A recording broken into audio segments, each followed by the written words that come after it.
ചാലക്കുടിയിലേക്കാണ്. Ali Akbar ഷായുണ്ട്. Ali, Benny Behanan sitting MP Benny Behanan വലിയ edge തന്നെ അവിടെ പ്രതീക്ഷിക്കുന്നു.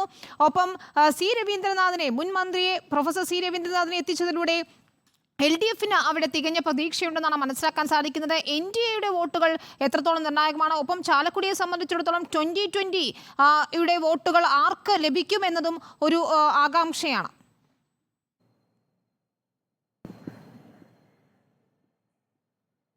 വിനീത ഈ പറഞ്ഞതുപോലെ സിറ്റിംഗ് MP ആയ ബെന്നി ബെഹനാനെ മത്സരത്തിന് ഇറക്കുമ്പോൾ പൂർണ്ണമായ ആത്മവിശ്വാസത്തിലാണ് UDF ഉണ്ടായിരുന്നത്. ആ ആത്മവിശ്വാസം ഇപ്പോഴും ക്യാമ്പ് വെച്ചു പുലർത്തുകയാണ്. കാരണം ചെയ്തിട്ടുള്ള പ്രവർത്തനങ്ങളെ, വികസന പ്രവർത്തനങ്ങളെ മുന്നിൽ നിർത്തിക്കൊണ്ടായിരുന്നു വോട്ടർമാരെ സമീപിച്ചത്. അതുകൊണ്ട് തന്നെ വിജയത്തിൽ കുറഞ്ഞതൊന്നും UDF ക്യാമ്പ് പ്രതീക്ഷിക്കുന്നില്ല. ഈ ഭൂരിപക്ഷത്തിൽ ഒരു മാറ്റവും താഴോട്ടുണ്ടാകില്ല. വലിയ നിലയിൽ ഭൂരിപക്ഷം ഉയർത്താൻ കഴിയുമെന്ന വിശ്വാസത്തിൽ തന്നെയാണ് ഇപ്പോഴും UDF ക്യാമ്പുകളുള്ളത്.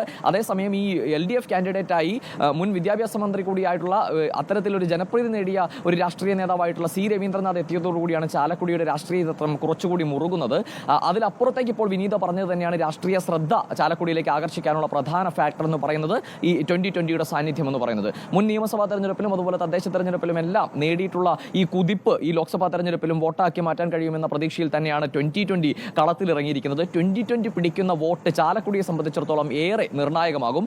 2020 ശക്തി പ്രാപിച്ചു വന്ന പ്രദേശങ്ങളെന്ന് പറഞ്ഞാൽ മുൻപ് കോൺഗ്രസിന്റെ ശക്തി കേന്ദ്രങ്ങളായിരുന്ന സ്ഥലങ്ങൾ കൂടിയാണ്. അതുകൊണ്ട് തന്നെ സ്വാഭാവികമായും 2020 വലിയൊരു വോട്ട് ശതമാനം നേടിയാൽ ബെന്നി ബെഹനാന്റെ വോട്ടിൽ ഒരു ഇടിവുണ്ടാകുമെന്നുള്ള ഒരു ചർച്ച തന്നെയാണ്. ആ നിലയിൽ തന്നെയാണ് ഈ ഘട്ടത്തിലും ചർച്ച പുരോഗമിക്കുന്നത്. അതേസമയം UDFന്റെ കോൺഫിഡൻസ് എന്ന് പറയുന്നത് അത്തരത്തിൽ 2020 വലിയൊരു വോട്ട് ശതമാനം ഉയർത്തുന്ന സാഹചര്യം ഉണ്ടായാൽ സ്വാഭാവികമായും LDFന്റെ വോട്ട് ഷെയറിൽ നിന്നും വലിയ രീതിയിലുള്ള ഇടിവുണ്ടാകുമെന്നതാണ്. നമുക്കറിയുന്ന പോലെ ചാലക്കുടി ഒരു ക്രിസ്ത്യൻ ഭൂരിപക്ഷ മേഖലയാണ്. അതിൽ തന്നെ യാക്കോബായ വിഭാഗത്തിന് വലിയ മേൽക്കൈയുള്ള ഒരു മേഖല കൂടിയാണ്. അതുകൊണ്ട് സമുദായത്തിൽ നിന്നുള്ള ഒരു കാൻഡിഡേറ്റിനെ മത്സരിപ്പിക്കുമ്പോൾ സ്വാഭാവികമായും UDF വലിയ നിലയിലുള്ള യാക്കോബായ സഭ അംഗം കൂടിയായിട്ടുള്ള സ്ഥാനാർത്ഥി അവിടെ മത്സരിപ്പിക്കുന്നതിലൂടെ യാക്കോബായ സഭ വോട്ടുകൾ കൺസോളിഡേറ്റ് ചെയ്യാൻ സാധിക്കുമെന്നാണ് UDF പ്രതീക്ഷ വെച്ച് പുലർത്തുന്നത്. പക്ഷേ പ്രൊഫസർ സി രവീന്ദ്രനാഥിനെ പോലെ വളരെ ക്ലീൻ ഇമേജുള്ള ഒരു വ്യക്തിയിലൂടെ ആ മണ്ഡലം തിരിച്ചു പിടിക്കാനാകും, ഇന്നസെന്റ് എല്ലാം ജയിച്ചിട്ടുള്ള മണ്ഡലം തിരിച്ചു പിടിക്കാനാകുമെന്ന് അവർ പ്രതീക്ഷ വെക്കുന്നു. അലി അക്ബർ ഷായാണ് വിവരങ്ങൾ നൽകിയത്.